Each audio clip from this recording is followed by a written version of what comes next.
Briterion Bollection's back, bitches. Good. Back-to-back episodes, back-to-back days recording. It's episode 6. I'm here with Kris again. How you doing, Kris? Doing great. Thanks for joining me again.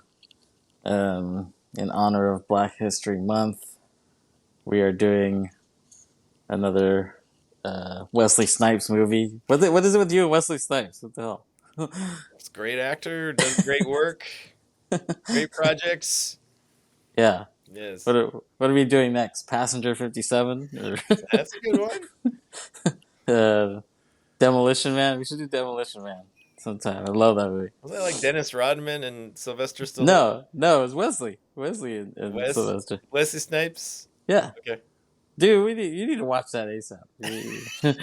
That's fucking great. That's a masterpiece.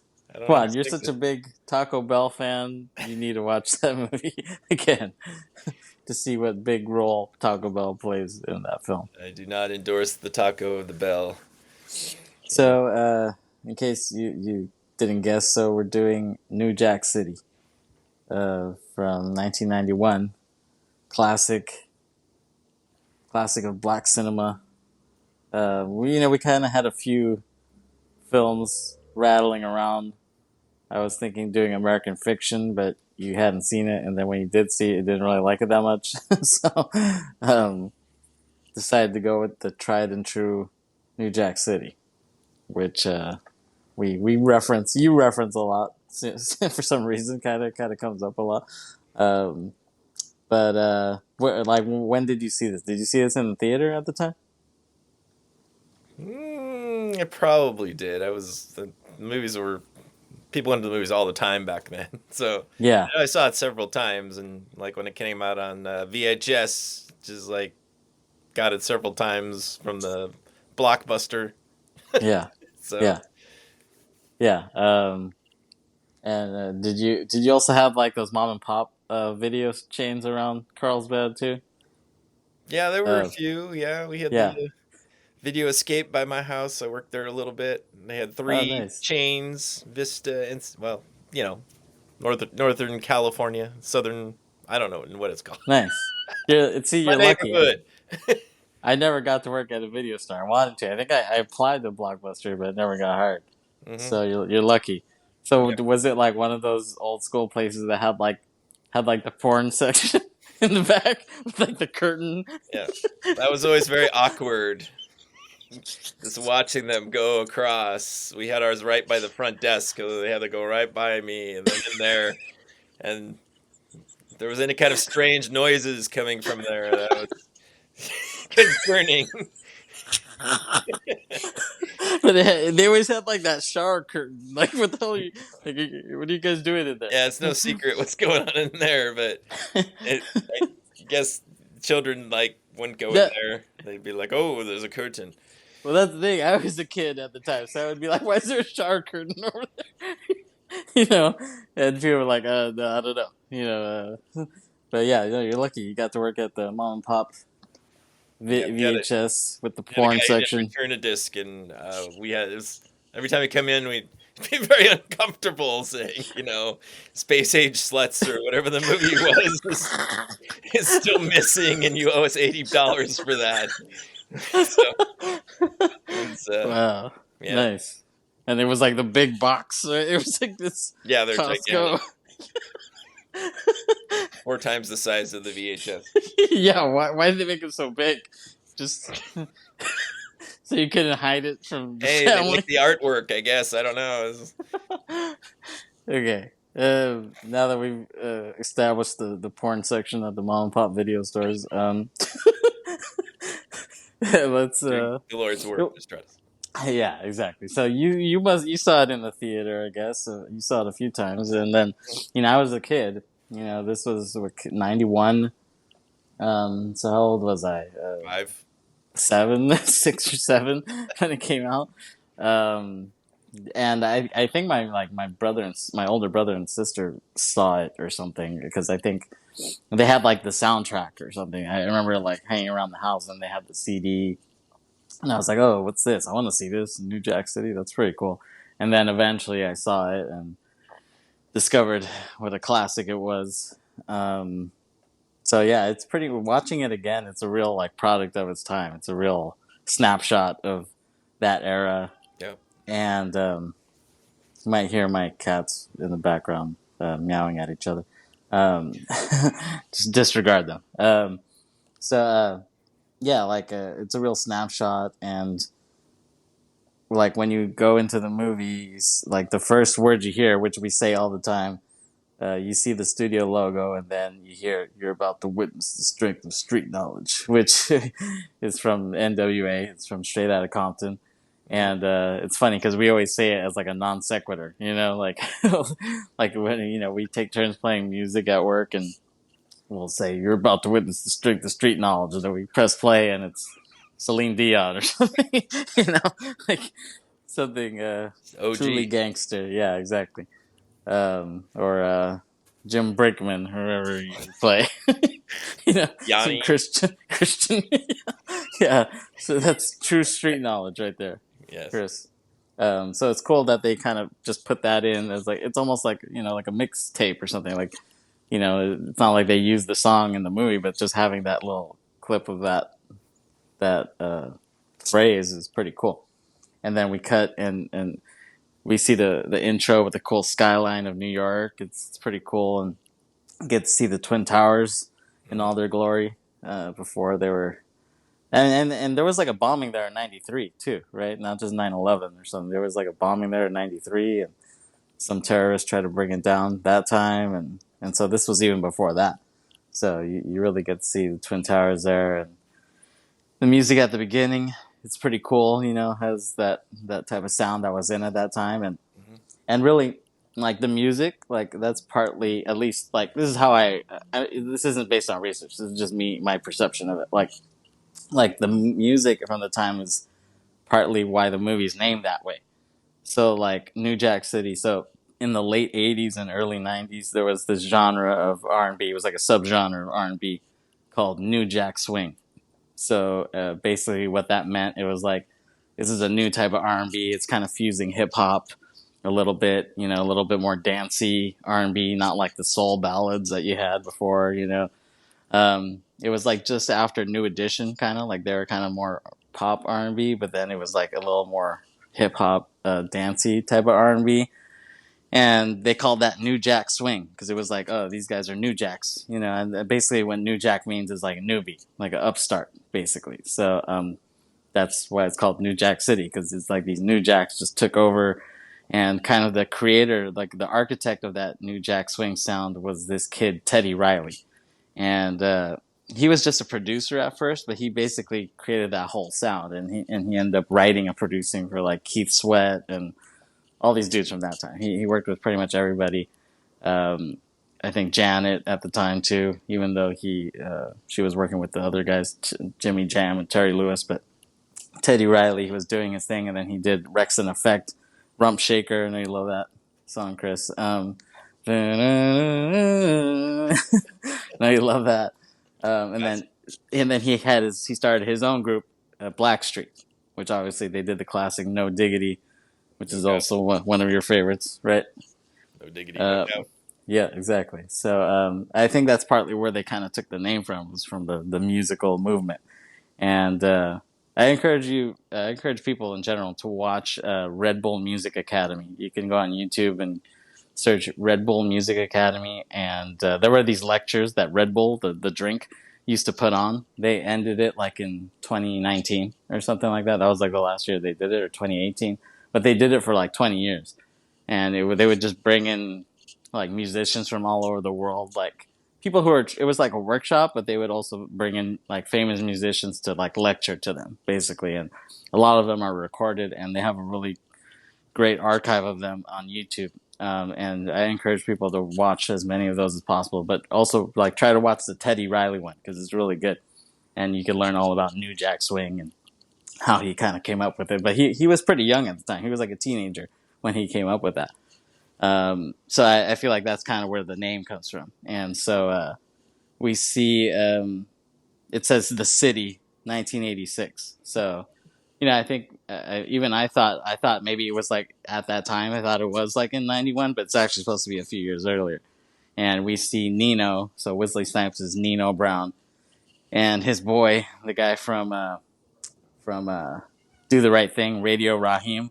He's like part of his gang, and they're hanging some white dude off his legs from the bridge, Vanilla Ice style. Like you heard that story about Vanilla Ice, right? Um, how like Suge Knight supposedly um, hung him. he, I guess they were trying to get Suge Knight was trying to get money off of Vanilla Ice when Vanilla Ice was huge at the time. So Suge Knight from Death Row Records, him and his boys, and they're all big. They supposedly, I mean, and Vanilla Ice said this. He said this in an interview, like in '95 or '96. He said, "Oh, Suge Knight and some guys from Death Row Records, they like grabbed me. We were in a hotel room, and they just like lifted me up, and they like held him out the window, like upside down." And they're like, "You better sign over your masters, like your master tapes or whatever." And he's like, "Oh my god!" So that's what he claimed. Vanilla Ice claimed that he did that to him. And then a few years later, he like changes his tune for some reason. He said like, "Oh, that never happened," And then people were like, "Well, what the hell? Like, were you on crack when you said that? Like, were you on Nino Brown's crack when you said that in that first interview, or what?" So that's basically when they say Vanilla Ice style. It's like hanging a white dude upside down outside outside a bridge or a hotel window. So You that's what never you got write in the screenplay. You write Vanilla Ice style yeah hanging over a balcony. yeah exactly yeah. Okay. Have you ever been hung over Vanilla Ice style, Kris? Try to avoid that as much as possible. Okay, you look like the type of dude that people would want to do that to, but luckily, luckily you've avoided that. Good for you. So yeah, and then they let his ass go. They let the white dude go. He falls into the water, and we can assume that he died. But that's the tone. We know that these guys are badass dudes. They're willing to do whatever it takes, kill people, rob, do whatever to. Don't fuck with Nino. Don't fuck with him. Yeah, Vanilla exactly. Ice off the bridge. Yeah, there you go. You'll get Vanilla Iced. Um, and we see Ice T. So Ice T, his first acting gig. He's doing a drug deal with Chris Rock. He's like trying to get some rock off of Chris Rock, and and it was Ice T's first movie. I guess Mario Van Peebles, who directed this, he was a fan of his music and was like, "Oh, I need this guy's energy in my movie." And I think Ice T didn't want to do it really, and he thought, "I'm playing a cop." I just had a song called "Cop Killer." Like, why the hell am I going to play a cop now? You know what I'm saying? Um, but I guess at the last minute, I guess Mario Van Peebles convinced him to do it.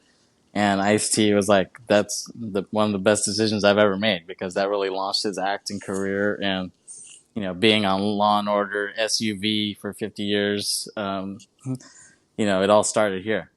And you can see, like, his acting isn't great in this, but he got better over time. You can see, like, where he's, like, kind of heavy-handed, like, he's, like, looking like, like, and it's, like, kind of cheesy, but he got better. It was his first try. So, yeah, Ice-T's doing the drug deal with Chris Rock. And Chris Rock plays a good crackhead. What can I say? He's really good at it.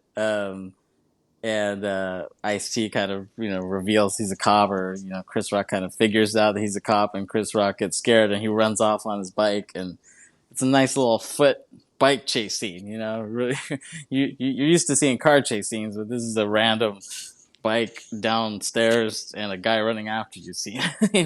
So that's pretty original. And I guess they wanted to do a car chase scene, but they just like didn't have the budget at the time. I think that they shot that near the end, and they kind of ran out of money at that time. So they're like, okay, no car chase scene. We're gonna do bike foot chase scene. Down a staircase. Yeah, exactly. But it was original. Back in the background. Yeah, exactly. It was original, though. I got to give him credit for that. And then we see the light skinned dude from Jason's Lyric. He's G Money. That's Wesley Snipes, Nino's best friend in the movie. and we see that he's pretty good at basketball, and he's at the court, and they're kind of betting if he can make the shot or not, and he busts a three, Curry style, and it goes right in, and his little like how he leaves his hands just kind of up there. It's pretty cool. I remember on the court, on the basketball court after that, all the dudes were always like this, and all of a sudden, doing the little Q dog hands up. I would see that all the time at that time. But it's cool. I love the fashion. You can see in the scene. I love the Kangol hats. Very much like Eric B. and Rakim. If you look at the cover art from their albums, Paid in Full, it looks just like that. So I love seeing that. And Nino talks to G Money after that, and he's like, "What the fuck, man? You're just living your Michael Jordan fantasy. Like you need to be working. You need to be getting people hooked on this crack. And it's funny that he mentions Jordan. This movie came out March '91, and Jordan hadn't won a championship yet. Yet Nino mentions Michael Jordan, and that was supposed to be in '86. So that was like really when Michael Jordan, like his first, his first couple years, and they're using his name like he's the greatest player. You know what I'm saying? I mean, if you need more proof that Jordan was the greatest, this is it. You can look at this. 2 years in, they're already claiming him as like the standard of basketball. So there's a new drug that hits the streets, and it's kind of like a more intense form of crack, basically. And they're kind of driving in the Jeep, kind of going over it, like, we need to start selling this shit, and this is gonna make us, maybe billionaires possibly off this, So, and it's kind of cool. We see the shots of them riding in the Jeep, and the Jeep was like all the rage at the time, especially like in hip hop. Everybody wanted to bump the hip hop in the Jeep, but it's like cool shots of the city, like nowadays they would shoot that like on a set, or it would be shot like in Canada, what I'm saying? Like it wouldn't have the real, New York life that you get to see in the film, which is really cool. Or it would be all CGI, it would be all fake now, what I'm saying? Which is lame.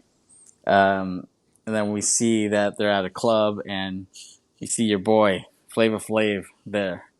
And that was awesome. Yeah, Fab Five Freddy, they're hanging out. I know you're a big Public Enemy guy, right? Mm-hmm. Did you ever get to see them live at all? I never had the opportunity, unfortunately. No. Someday. No.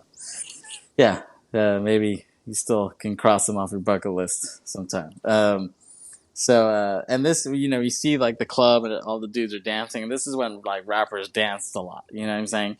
That kind of went away a little bit after that, in the mid '90s, kind of, early to mid '90s, that the hip hop dancing went away. Like when Heavy D kind of faded away, that's when a lot of the dancing faded away too. I know you do a mean Running Man, right? The bartender in that scene is actually doing the Running Man. It's pretty cool. In the background, I was like, "Wow!" Even the bartender is busting a move over the back, and he's not even the main frame. He's off on the side. I was like, "I can do that move. That's my move." Yeah. But it was tight. Yeah. Always mixing drinks too. Yeah, that's talent skill right there. Yes. They should have did a version of Cocktail with that guy while he's like Running Man. He's doing dances. Drinks flying everywhere. Yeah, exactly. It's a very different movie. Yeah, it's a very different movie than the Tom Cruise one. Then we see kind of Nino in business mode, and some computer programmer guy, and this other light-skinned chick played by Michael Michelle is her name, which I always thought was weird that her name was Michael. She was the first girl I ever heard of named Michael. And, they're both like light-skinned, bougie black people. I guess that's how Snipes and Co. would look at it. They're kind of like, why the hell is a computer programmer guy want to start dealing drugs, And he's like, just math. It's simple mathematics, as Mos Def said. But, he can make more money doing the drug thing than the computer programmer thing, so he wants to get into that business. And, Snipes tells him, okay, we plan on taking over the Carter. Not the Lil Wayne album, but it's like this apartment complex. I guess it's kind of like a more, kind of middle classy apartment complex. And they're kind of like, we need to take it over, just get everybody hooked on this damn new crack, basically. So that's their plot. And, and then I guess the guy who kind of runs that place is some Jamaican dude. So they're like, okay, we need to take over this Jamaican dude shit. So they go. We see the Jamaican dude, and he's kind of like, what's going on? They drive up to him, and this chick, Vanessa Williams, not that Vanessa Williams, this other chick named Vanessa Williams, she just blows the Jamaican guy's head off, and she has the iconic line that "Rockabye, baby," like that's like become iconic. Like a lot of rappers have mentioned that over the years, and like Joey Badass had a song with that, kind of based all around that.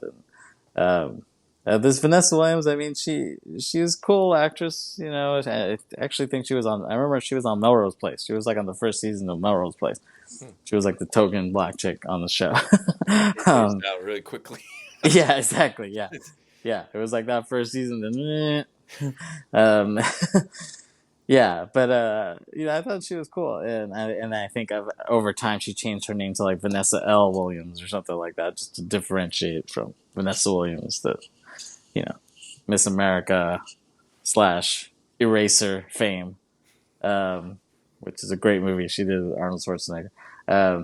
Yeah, but like her accent is like kind of heavy-handed. Her acting is a little over the top. She's almost like a black Harley Quinn kind of. You know what I'm saying? Like her accent. The hey boss, what's up, boss? What you doing?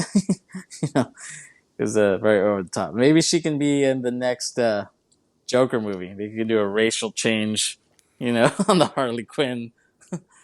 Folie à trois. Joker Folie à trois. Menage a trois.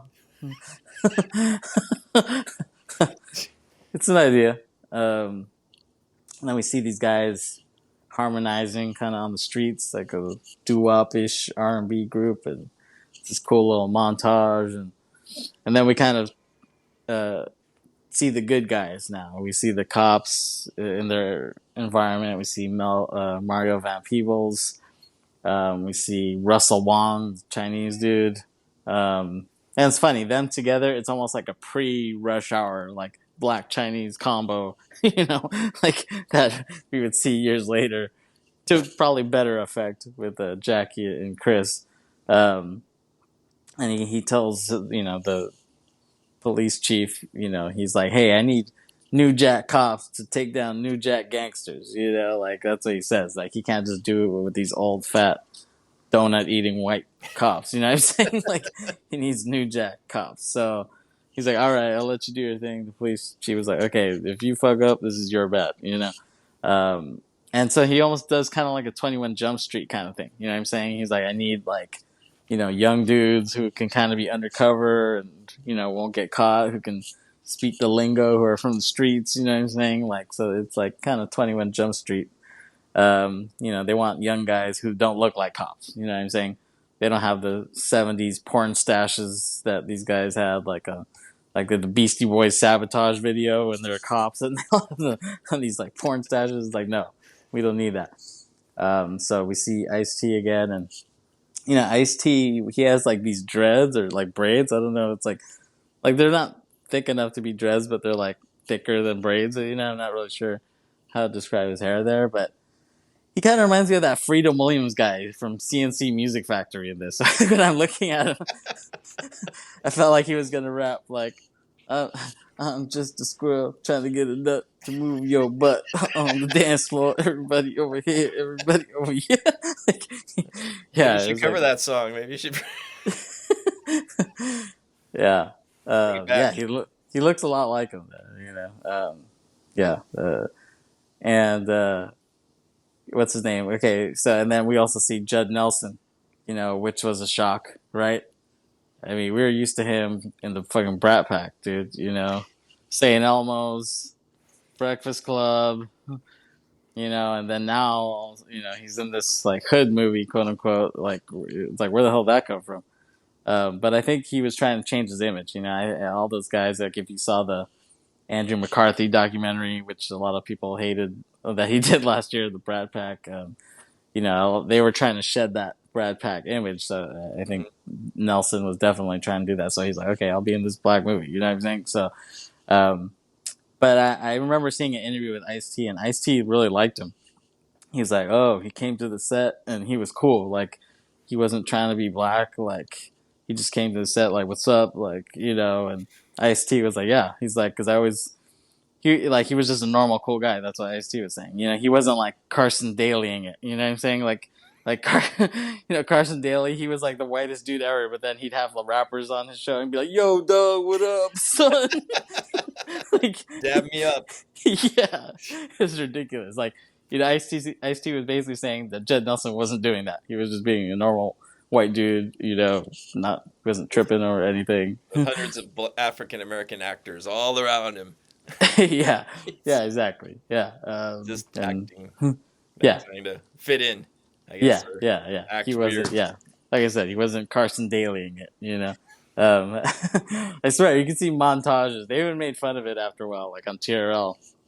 Like, he would be talking all normal white, and then like Ja Rule was on, "Yo, dog, what's up?" It's pretty ridiculous. Yeah, but Judd Nelson, obviously he didn't. I don't think he had as great of a career as we thought he would. Considering he did these great, John Hughes movies. And then he just ended up doing weird crap. Like a few years ago, he did this Lifetime movie, Girl in the Basement or whatever, and it almost seemed like a documentary. It was like, like he had some girl tied up in the basement and he raped her, like, and he had like 50 kids with her, but it was like What? yeah, but it was like his granddaughter or something. That's a Lifetime movie? Yeah, it was a Lifetime movie. Yeah, I mean, I think it's on Hulu. If you check, I saw it on Hulu. It's disturbing, but pretty damn interesting too. And and Nelson is just nightmarish. He's really scary. Um, yeah, and, and I never got his fashion sense either. Like I think they did. I remember they did like a John Hughes. After John Hughes passed, they did like something at the Oscars, like a Brat Pack retrospective. So they invited like Molly Ringwald and you know Anthony Michael Hall, and then they're dressed normally, it's the Oscars, and then all of a sudden Judd Nelson, he's like in a zoot suit or something. I was like, what the hell is he wearing? He had like all these chains and shit, like some pinstriped and some. It was just, you can YouTube it. I was like, what the hell is he wearing? Um, and on the side note, I always thought he was Mexican for whatever reason. Like, like he just had this weird look to him, and I was like, where the hell is this guy from? But yeah, Judd Nelson enters the picture. And we see Nino and his boys passing out food to the community, and trying to look like he's a good guy. And the cops are kind of staking him out, like, what the hell's this guy up to, And, in the midst of that, Ice-T finds Chris Rock, who plays Pookie. He was chasing him on the bike earlier in the film. And, he's telling him like, "Hey, man, like you need to lay off the rock, man. You need to lay off the pipe." And like I said, Chris Rock, he does a good job playing a crackhead. He's like, "That shit be calling me, man, be calling me." Like he does a really good job of that.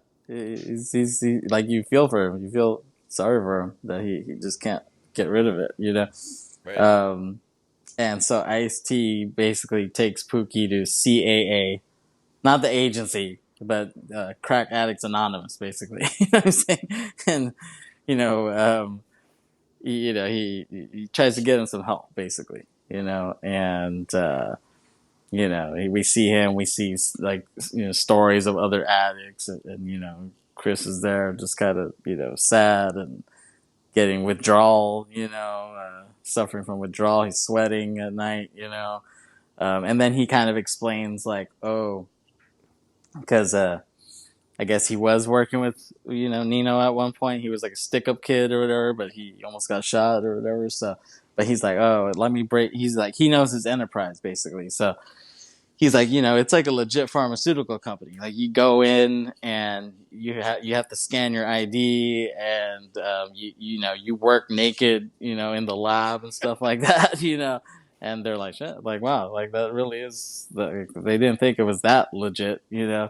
Um, and it's kind of funny because while he's like reciting this, you see some white guy walk in, show and scan his ID in the pharmacy, and the guy looks just like Kurt Cobain, Oh, which is weird because like why would they show a white guy for this? You know what I'm saying? But I guess just to show how these drugs spread out, so much. yeah. Yeah. Do you remember seeing that? There's a guy. He's wearing like red flannel, and he has this long blonde hair and like kind of scruffy, goatee. I was like, dude, it's funny that he looked just like Kurt Cobain. And this is before Nevermind came out, so nobody would have really known Kurt Cobain at that point.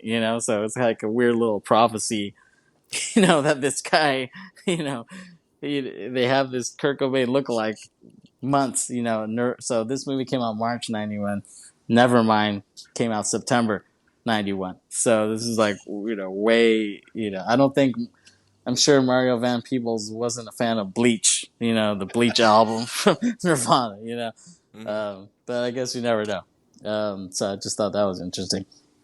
And, I kind of like these guitar licks. We see, Pookie, in the Crack Addicts Anonymous, and he's with suffering withdrawal. We hear these like Hmm. guitar riff licks. It's kind of Pink Floydish, kind of Dave Gilmore-y, I like that. Kind of funky little licks there. And then Ice-T, he's trying to encourage Pookie, so he's like working out with him. He's doing a little Karate Running and Kid. stuff, and it's Yeah, like, yeah, yeah, yeah, You can't- exactly. Doing a little Karate Kid, running at sunset. Little Rocky Four-ish kind of scenery. It's kind of funny. Um, he and wanted it because he lost his mom was killed by a drug dealer. I think yeah, yeah, he felt like exactly. I can help this kid to come back from this and recover. And, like it Yeah, was his chance to redeem himself or something like that. I don't know. yeah, exactly. He looked at it like, that I need to help out. I'm a cop, and I guess I want to do good. And my mom died at Yeah, the he shot hands him in of. the freaking ankle or something with a Yeah. gun. I think that was a little over the top. Like, Hey, sometimes you gotta scare them straight. Sometimes he owed him one. sometimes it takes gun usage to do that. Yeah, so yeah, he works out with him, and Pookie was like, "Hey, I want to help you guys take down Nino. Like, oh, I know how it is. I want to help you guys. And it's funny how he says, they light that glass dick. Like, that's funny. A lot of glass dick references in the movie. Yeah, yeah, Nice exactly. metaphor. Yeah, it is. It is. Because you're This, being a bitch when you smoke from a glass pipe. I guess. yeah, I don't know. or you're just so addicted to it. Yeah, can't get enough. Yeah. And then we kind of see Nino is with Michael Michelle now. She kind of transitioned. I guess she was with the computer programmer guy at first, and then she kind of transitioned to Nino. And, Hmm. I guess it's showing that Nino can get whatever chicks he wants. And she wants to be with the head dude in charge. Um, and it's cool how I love the suits that these guys rock. Once again, the fashion. They had some cool suits going on. The all red suit that Nino has, just like Now, was that like a thing back then? I don't remember like everybody wearing like solid red and solid green and solid yellow, solid well, black. I think it's was more common in the African American community. I like the black. The black looked nice. The black. Yeah, yeah, he's wearing like he's wearing those baggy ass pants too. Like like not quite MC Hammer, not like parachute pants, but just like hella baggy. Like he walks and it's like a curtain. Like what I'm saying? Like Yeah. it's like wow. Yeah, that was a very interesting fashion. And we see Very them watching flowy. Scarf. Oh, very billowy. Very flowy. Very flowy. Yeah, exactly. He's like a ghost. Yeah. Well, maybe that was the metaphor. So we see them watching Scarface. He's, having a movie time, and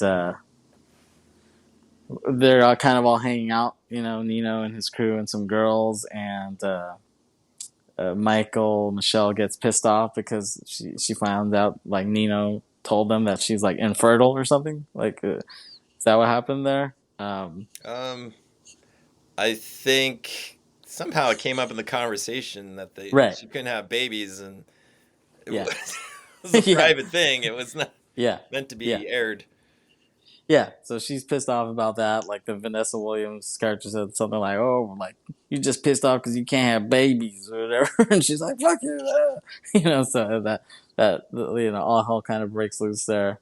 Yeah. She's pissed off at him, and so she runs out, and Nino's just there with the other chicks. He's like, "Oh well, I got other chicks," and you hear the "Color Me Bad, I Want to Sex You Up" in the background.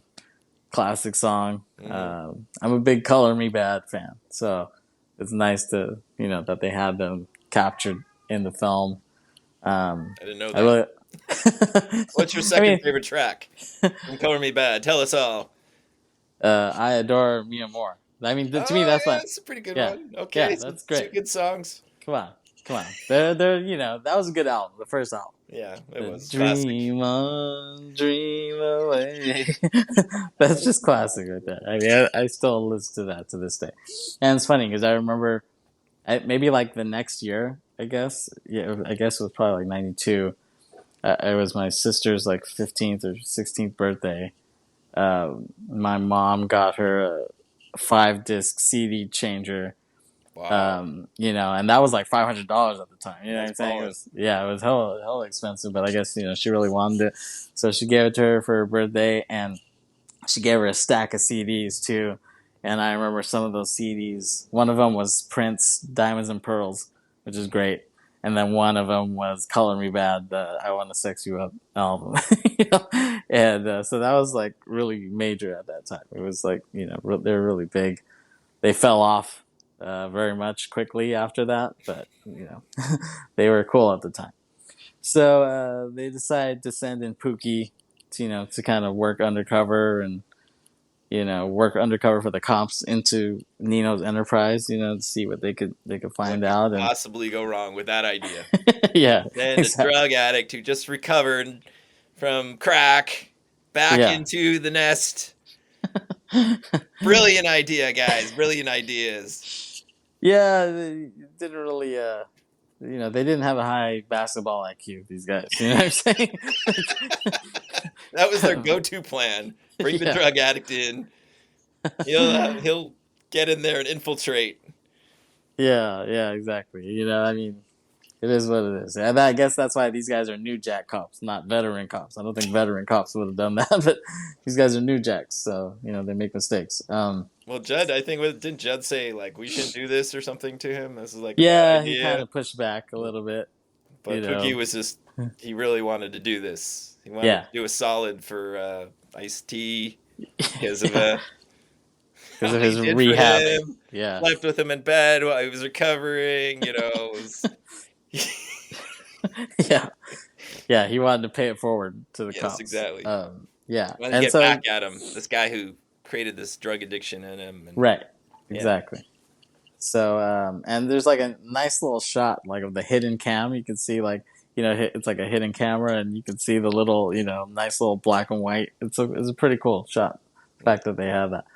And it's after that they kind of reconvene on the beach, and for some reason Van Peebles has like his baby on the beach or something, and they're having an argument, and he's like holding his baby. Like, I didn't know what that was about, but they're kind of like, this isn't working, and they're like, oh, we have to keep going with it. Like, they're kind of conflicted. Like, Ice-T wants to keep doing it, but the other guys don't. And but then we see Rock can't hold off the Rock. You know what I'm saying? Like, his descent back into that, and I know that's your favorite shot, that you always reference that shot where classic. he's crying and he's lighting up and He's I so know you love conflicted. He doesn't want to do it, but he can't stop himself. It's just too dang good, and he's crying. He's got the American flag shirt on, and he's all it. sweaty in the dark in the Yeah, corner. That's a yeah, classic. Classic. Yeah, classic shot. Yes, there you go. Shot. That's the word. Right, and then Technical him term.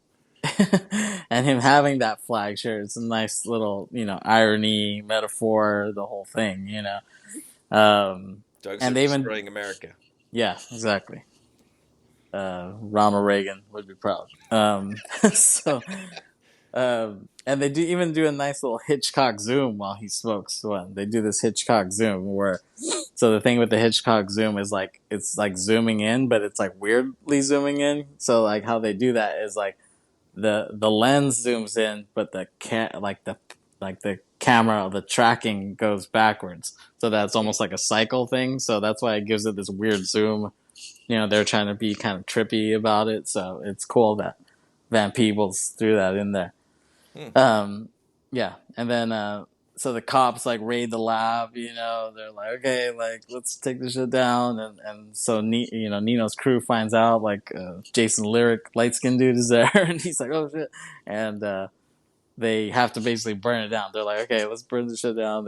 So they kind of burn down the Carter, and they set a bomb on Chris Rock, and they kind of shoot out all the other dudes, and Jason Lyric guy gets away, but we see that cliche scene, the bomb defusing scene.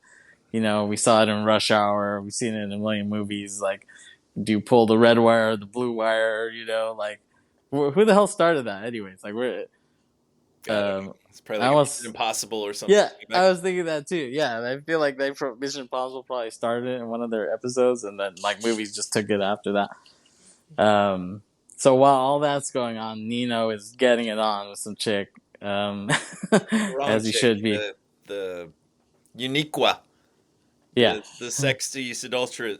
What is she? Seductress with yeah, who's actually supposed to be with G Money, right? Supposed to yeah. be his That's G gal. Money's girl. Yeah, exactly. Yeah, not the. I don't know what the other girl. Selena was that his wife or just his girl Nino's Yeah, I girlfriend? think it was just his girlfriend, Yeah. at the time. But like, yeah, like he calls him up, in the aftermath of this, and she answers, and he's like, "Oh, like I knew you'd be there." He's like, "I should have treated you like the hoe you are," you know. Yeah, like the $2 hooker that you are, whatever, something like that. And she's like, "It's for you." And so she passes the phone to Nino, and he tells him, "Hey, we had to shut down the Carter." And he's like, "What?" And Nino is pissed. He's pissed, as you would say. He's wondering how the hell that happened, and they have a emergency meeting basically like the next day, and it's like a round table with all his crew. Jason Lyric guy is there, Radio Raheem is there, computer programmer guy is there. The dumb man is there. Yeah, The yeah, stutterer. yeah. Radio Raheem. Yeah. Oh, okay. That's him. Okay. Well, I Not mean, named I face. Yeah. call him that because he played Radio Raheem in Spike Lee in Do the Right Thing. That's why. Yeah, he's pissed, and we see him, and he has like that knife, and something's gonna go down. He's like, who's he gonna get with this? He's walking around with it, real menacing. Yeah, yeah, exactly. He's like, twirling it around the room, and there's a great line where G Money, Jason's lyric, says, he tries to make excuses, and Snipes is like, "Sit your $5 ass down before I make change." Love that. Nice line, yeah. And then he just gets so pissed off that he just stabs computer programmer guy in the hand, and there's like a quick shot that you can see it's fake as hell, like it looks like just spongy, like a brown sponge, but Yeah. it's fun. I mean, I'd rather have it be fake like that than just total CGI. That's just whack. You know I what I'm never saying? liked you anyway. Yeah, What he exactly. says. He's like, I never liked your pretty ass anyway. Here, there. Like he kind of looks like I'll Be Sure. That's what I'm saying. Like R&B is all over this. You know what I'm saying? Mm-hmm. I'll Be Sure, Night and Day. If you don't know that song, listen to that song. That song's a shit. Watch the video on YouTube. I'll Be Sure, Night and Day. That guy looks a lot like him. And I guess that was like a thing in the 80s. It was like, from what I've seen, what I've heard, there was like a in the black community there was like a light skin, dark skin kind of war going on, So I guess Snipes being dark, Uh, like the light skin were considered more pretty, so that's why he says, I never liked your pretty ass anyway. Yeah, it was part of the color war there. And we see, it's cool. The guys in that scene, once again, the fashion sense, they look like Rhythm Nation meets Prince's Crew when he did Cream, when he did that album, meets like MC Hammer's Entourage. Like, there's there's a nice little look that these guys have. And we see like Jason's Lyric looking through the aquarium. Like that's a really cool shot. Like I love aquarium shots. Like every movie should have an aquarium in it, and and no lighting, just lit up by the aquarium light. Like when I make a film, I'm gonna throw that in, even if it makes no freaking sense. I'm just gonna throw that in. Yeah, but those shots, it reminds me of this movie, Bright Future. It's a Japanese movie where they're looking at this aquarium. It's really cool. It's kind of underground. It's not very well known. It has Tadanobu Asano, who's one of my favorite actors, and now he's blowing up with Shogun. He's in the new Shogun. He won the Golden Globe a few months ago, but he's in that movie, Bright Future. If you can find it anywhere, it's pretty hard to find. Try your best to find it. Good luck with that. It's a really cool movie. So, I mean, was Pookie already dead when they put the bomb on him, or what? oh yeah, I'm sure he was dead. He looked. Okay. They looked like he'd been cut up like several times. Okay. Yeah, and then they actually put the bomb into his chest or whatever and tied it Oh, down. okay. I see. I don't know. Okay. It Yeah. looked like it was inside of him a little bit, like he was Yeah. a Tin Man or something. Like Okay. or C-3PO. He had thing sticking out. Like his rib cage was like kind of like holding it or whatever. Yeah. Yeah. Okay. Yeah. Okay. Yeah. That was pretty gruesome. Yeah, it was pretty sad. Yeah. I cried So several times. yeah. Yeah. I'm sure you did. So the cops are at Pookie's funeral. It's not much of a funeral. They're just kind of standing around, and they're like, "Bye, Pookie." He just throws a flower like, "Bye, Pookie." Yeah. No family or anything there really. I think it's just the cops. Just the cops, yeah, and a priest. Yeah, it's pretty sad. And Van Peebles basically says they need to end this operation because they used a shitload of resources and Washington is on their ass and a lot of cops got killed. So they're like, okay, we need to just end this ASAP. Even though Ice-T is like, no, like I don't want to end this, and then randomly, I guess Nelson and Ice-T are having a conversation together, and Nelson reveals that he was a crackhead before. He was like, I was Pookie. And Ice-T's like, what? like you were Pookie? Like, hello. And I guess he was a crackhead at one point and somehow got straight. So they're like, okay, we need to come up with a new tactic here. So the cops go to the Italian friend of Nino, like kind of Italian guy that he works with. And they're like, they pull guns on him and say, okay, you got to help our asses or we're going to kill your ass. And so he's like, okay, I guess I have to help you. So, Italian dude, he sets Ice-T up with, Jason's Lyric guy, G-Money, and, they try to have him infiltrate the crew again. And, if I was Nino, I'd be like, dude, I don't trust any of you motherfuckers. Like, you think I'm just going to let some random dude in my crew? No. Like, you just lost the Carter. Why would you let an outsider in again? Yeah, exactly. Just stupid.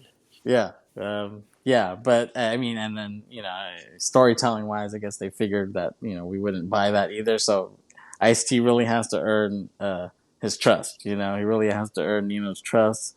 And we see, Nino giving money to some neighborhood kids, and this old guy who was in the movie Air Bud, and he's been in other movies, but I know he was in Air Bud. He tries to step up to Nino, and he's like, "Hey, like we need, get your ass out of here." The old guy can see how he's really destroying the community with drugs, and Ice-T kicks him out. He kicks the old man basically away, and that earns Nino's trust just by kicking that old man. He pulled a gun on him, didn't he? He like Uh, was gonna shoot him. yeah, They're basically, like, yeah. so I don't know. Yeah, I mean, but I guess I guess Nino was like, oh, if he's willing to pull a gun on this old guy, okay, I guess I can trust him. Yep. He earns his trust relatively quickly, but even then, I guess that wasn't enough because I think he does something else for him too. Right after that, too, I think he um, kicks some other guy's ass or something like that. Bought him some wine coolers and bought some Bartles and Slim James, Jims.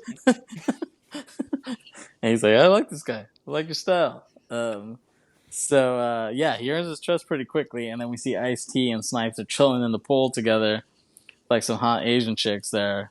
And it's funny, like you knew that Snipes wasn't gonna be just banging black chicks like in the movie. Like he'd like, he'd be dipping his thing in other resources. um, All around the world.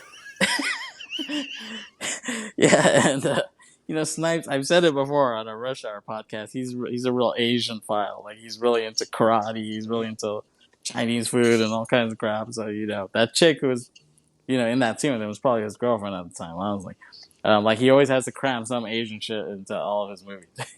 So that's like a thing for him. He's like you. He really likes Asian chicks. He's very similar to you in that regard, Kris. That one aspect. Yeah. So they're chilling. Everything else is the opposite. Yeah. So they're chilling in the pool, having Bartles and James, Asian chicks naked, and life is good, basically, with Nino and Ice-T. And we cut to, I guess, this pastor's daughter is getting married. And Nino is paying for the wedding. And we see Judd Nelson snooping around Nino's place, basically, kind of doing some reconnaissance. And so for the wedding, for the reception, they actually have Keith Sweat singing at the reception. I mean, it doesn't get more New Jack Swing than that. I'm telling you, like that's the whole thing that this is built on. This whole movie is built on R&B, late '80s R&B. You know what I'm saying? And it's funny how he's singing, and these girls are acting like it's Beatlemania for Keith Sweat. You know what I'm saying? They're like, ooh, like, Keith Sweat. Even the Puerto Rican girls like freaking out for Keith Sweat. Like, it's pretty cool that they got him though.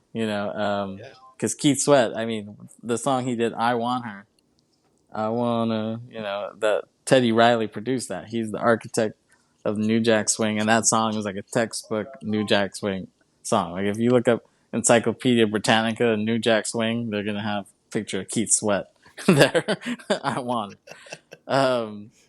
So the reception ends, and then there's like some Italian dudes like picking up chairs and shit like that from the wedding, kind of cleaning up, and then all of a sudden these Italian dudes bust out some guns and just start shooting the place up, and they shoot mad rounds. They shoot like 50,000 rounds in a minute of shooting, and sorry, Nino, like some guy gets shot and killed. A few, like they don't kill as many considering how many shots they shoot. They shot like 1 million shots in that scene. They killed like one guy. Like, it's pretty sad.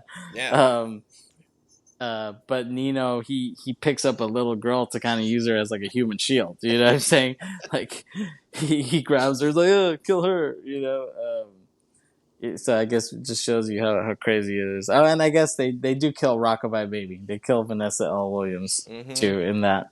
Sadly, she rushes out like guns ablazing, like she's gonna take them all. Runs right into all the bullets and gets shot probably 50 times. Yeah. But amazingly, the child that he's holding up doesn't get one bullet. Yeah. Yeah, exactly. I don't know how that's possible, but Rockabye Baby dies there. Yeah. Yeah, it's unfortunate. So Nino and his boys are PIAs now, so they're like, we need to kill some random Italians or whatever. So like they just pull up on some random like Italian cafe and they just start like busting caps on some Italian dudes there, basically. Yeah, I don't even know if those guys were involved. They were just like, I'm killing any first Italian guy I see. Yeah, I think he got back at the what was it, Frankie's band? Okay. Or maybe it was Frankie's restaurant. I don't know. Okay. Somehow it was like his hood Yeah, yeah, you're right. Yeah, I just thought it was funnier if it was just random Italian guys. um, the cops, it's kind of the final act. The cops raid Nino's compound. Um, we see Judd Nelson. He kills Radio Raheem there. Um, Nino shoots his own boy. He shoots G Money. He shoots Jason's lyrics. Um, and well, before we get to that part, there's a part where Nino and Ice T are chilling. After he's earned his trust, Nino and Ice T are chilling on the roof, and we see like the cityscape. They're kind of looking it over, and it's funny because the lights, how they flare in the background, it reminds you of Heat. Like people make this big deal out of Heat, Michael Mann, where we see Al Pacino like walking in, and the lights behind him keep like flaring and getting bigger. This kind of is a precursor to that a little bit. We see Nino talking to Ice T, and Nino kind of says, "Oh, my first thing I did was." There was some lady. She must have been a school teacher or something. Pulled up on her. Had to shoot her down and take her money. And Ice T was like, "Oh, but it was just business, right? Like not personal." And he's like, "Oh, it's never personal. Like everything's business." Or whatever. He kind of reveals that. So back to them raiding the compound. We see them, they're all kind of getting action, and Nino was like, he's that much of a badass that he's gonna kill his second in command, basically, and they really keep pushing this brother's keeper thing, like, like, I'm my brother's keeper, kind of Cain and Abel type of thing, what does that mean to you? I know you're kind of quasi religious, like, like what does the whole brother's keeper thing? Maybe that he killed his brother and then said, "I'm my brother's keeper to God." Is that taking a But stab at it here? Yeah, yeah, it's definitely a biblical reference. Yeah, it's definitely a weird thing for them to have as a mantra because it's like yeah, Abel died. Abel was killed by Cain, so you wouldn't want somebody to be your brother's keeper if they're gonna end up killing yeah, you, right? yeah, exactly. But that I like was what you did there. I'll take a stab at it.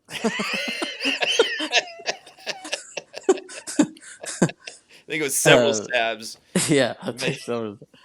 Um, yeah, and so and then they start beating the shit out of Nino. They're just like railing on him, all the cops and especially Ice T. And then Ice T, he reveals that the teacher he was talking about was his mother. It's a nice little reveal there, I'm sure the crowd was like when they saw that in '91, and he has the gun up to him, he's like about to bust it in his face, and all of a sudden we see this creepy Judd Nelson come out of nowhere. Like, and what kind of glove was he wearing? He was wearing some weird glove, and there's something kind of really creepy about how he just kind of. He was like Joe Biden pulling up on smelling some chick's hair, like he just creeps in and he like gently takes the gun. And it's just really weird. He's wearing some weird ass gloves that have like rhinestones on them or some shit. I don't know. I'm telling you, I don't get Judd Nelson's fashion at all. Just something really weird about that. And Nino is kind of saved and saved from dying at that point, and the cops arrest him, and everyone in the like neighborhood and his people around him were, Michael Michelle is like, I'll testify, I'll testify. Um, and they're quick to jump on the cop side. I think they're trying to save their own asses, really. Yeah. So they're all willing to testify against Nino. And this must be like the quickest trial in history, like that goes to trial. Like this is hella fast. I mean, I don't know. Like I don't know if they're just skipping a lot of time. It just feels like hella fast. Like the trial's like the next day after he gets arrested or something like that. It just feels really bad. And they're all testifying against Nino, and Nino, he tries to blame everything on the computer programmer guy at the trial. The I'll be sure guy. Um, and it's funny. I like how all of Nino's lawyers are white. He was like, he's like, I need all white lawyers for this. There's a You lot of know, demonization of white people in this movie, let me tell you. yeah, The yeah. I'm worst thing sure. you do, make them lawyers. Yeah, yeah, exactly. And I don't even think they're Jewish. I think they're just like straight up white lawyers. It's kind of funny. But his lawyers did a good job. They got him a sweet plea deal. You know, 3 years to life with parole in 12 months. That's nothing for what he's done. Hmm. So he got a sweet ass deal on that. And we see them, walking out of the court, and Nino's like boasting. He's like, the system works, motherfucker. He's really boasting, and Ice T's like, I should have killed your ass, and I had a chance, and the cops are kind of looking at him like all pissed off. We see him walking out all, proudly, and then all of a sudden you hear a gunshot go off, and then you see Nino is hit, and he's bleeding, and you see him slowly fall off the stairs, into this, That was nice. vertigo type of thing. Yeah, it's a great shot. It's Yep. beautifully shot. It's almost Hitchcockian, that part, like vertigo esque. And we see him fall down, and we find out it's the old man from Airbud. Um, you know, he's the guy who shot him. And it's almost like a cliche, kind of, like you've seen other movies where it's like the guy who had, like, he was earlier in the movie, had some vendetta, so he's the guy who shoots him at the end. Like, I Mhm. remember seeing it in the movie I Care a Lot, with Rosamund Pike, where, spoiler alert, this guy from earlier in the movie, his mom is being taken care of by her, and he's pissed off about it, and she robs all these old people that she takes care of, and at the end of the movie she's all successful and shit, and then you hear some gunshot go off, and then the camera pans, and it's that guy, like the guy from earlier. I'm sure there's other movies where it's done that. Just can't really think of any other ones at this time. um, but we see fall, and that's kind of the end of the movie. And it's cool. You hear that riff of that dun, dun, dun, dun, dun, it's like Queen Latifah rapping. They sampled that. It's cool. That money song, that Apprentice song, which is perfect now when you think of Trump. Mhm. Trump is like Nino Brown. He's the white Nino Brown. you know, um, if you see Yeah. what's going on nowadays, it's the perfect end theme with that. And it's cool how we see this writing at the end. Basically says, "Oh, this is a fictional story, but it's a composite, like New York Magazine does." But trying to say, "Hey, this is a fictional story, but this is happening all over the country." Hmm.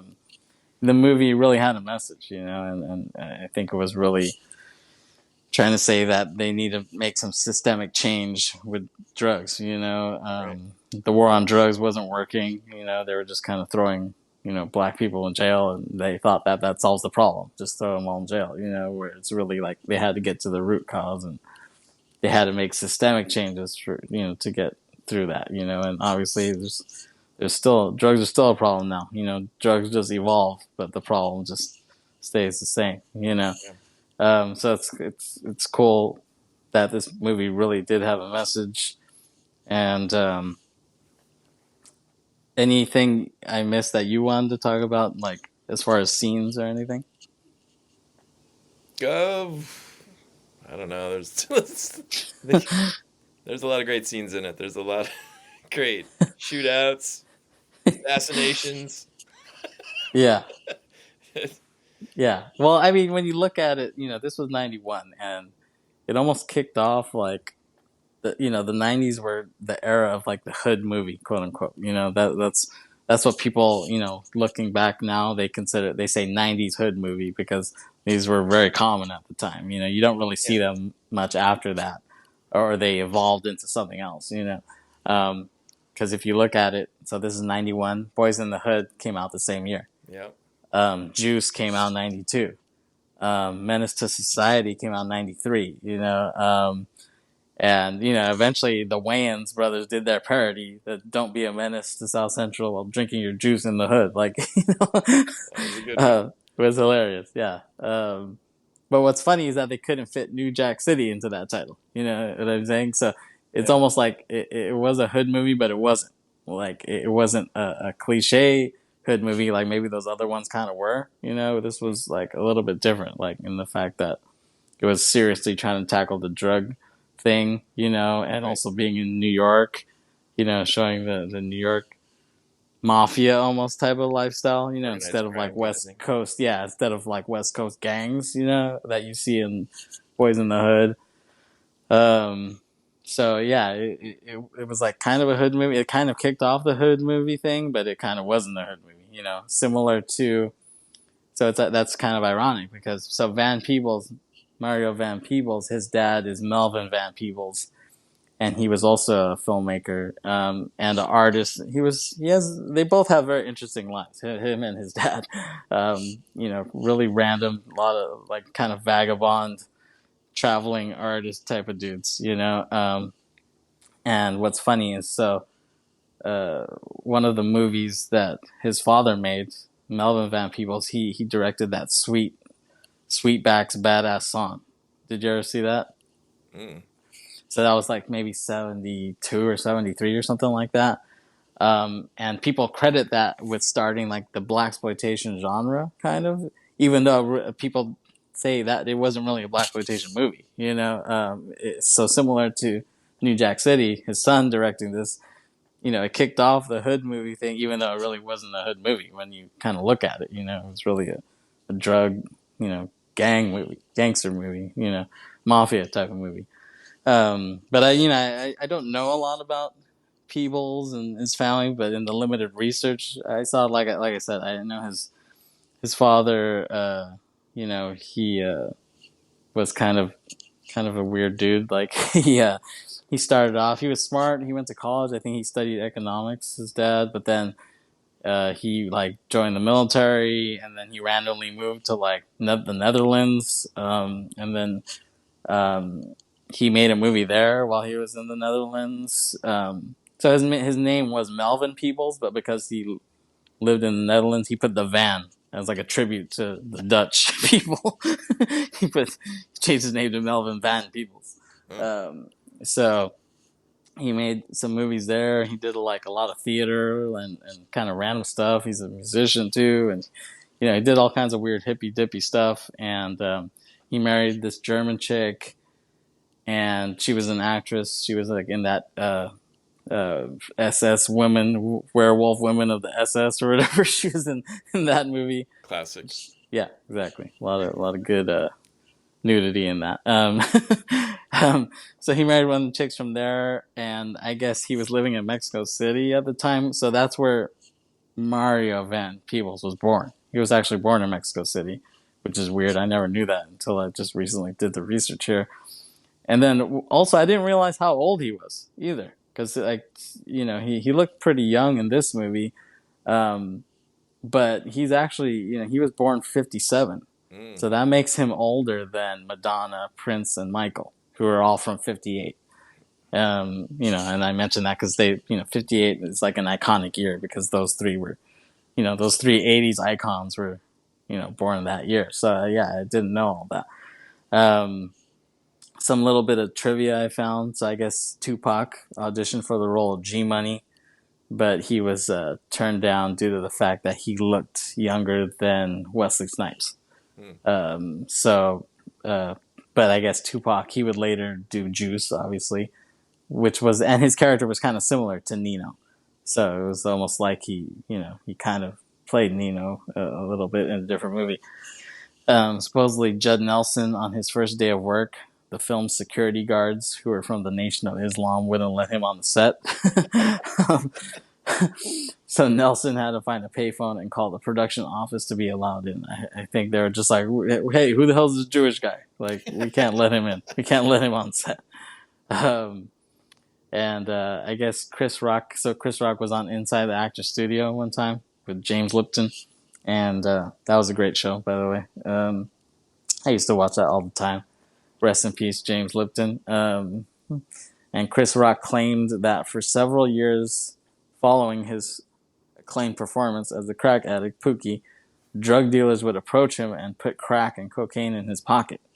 What? And they were, yeah, so that's what he said. And he said that, he's like, oh, I thought it was a documentary. He said that drug dealers would tell him that. Yeah, I don't really get that. But, and he also said that although he knew people who used crack at the time, he never did it.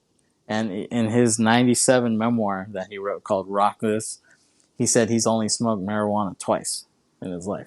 So, Mario Van Peebles, he was coming up as an actor, and he formed a kind of a good relationship with Clint Eastwood because he was in the movie Heartbreak Ridge with Clint. So Van Peebles, he was trying to shop the screenplay of New Jack City.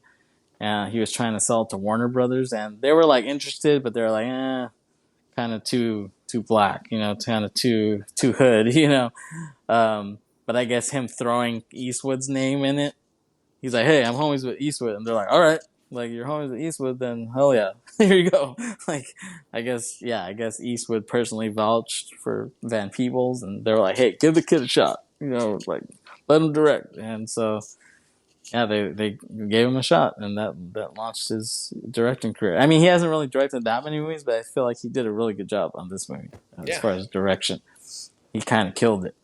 And kind of tying back to Rush Hour, I remember watching one of the commentaries of Rush Hour, and Brett Ratner was saying how he saw New Jack City in New York because he's from Miami, but he went to NYU film school, and he's into hip hop and all that stuff. So when he saw New Jack City was going to come out, he went to like opening night of New Jack City, and he's in the crowd. And then he said on the commentary that like all of a sudden gunshots started ringing out in the theater, and he's like, "Oh shit! Like this is crazy." He's like, "Okay, I guess I'm in New York now. Welcome to New York. That's how they watch movies here." So yeah. So anything else you want to add about this classic film? Gotta watch it. You gotta see it for yourself. Immerse yourself in the culture and the times. Travel far back to the days of yore. Yes. Good job selling this, Chris. I think that was on the VHS sleeve. Oh, okay. Back to the days of yore. Days of Yore with Wesley Snipes. Okay. So that was New Jackass City. Briterion Bollection. Yes. Thanks for joining us. Thanks, Chris. It's always a pleasure having you on here. Hi, baby. There you go. Peace out. Peace out. Later. Later. Bye.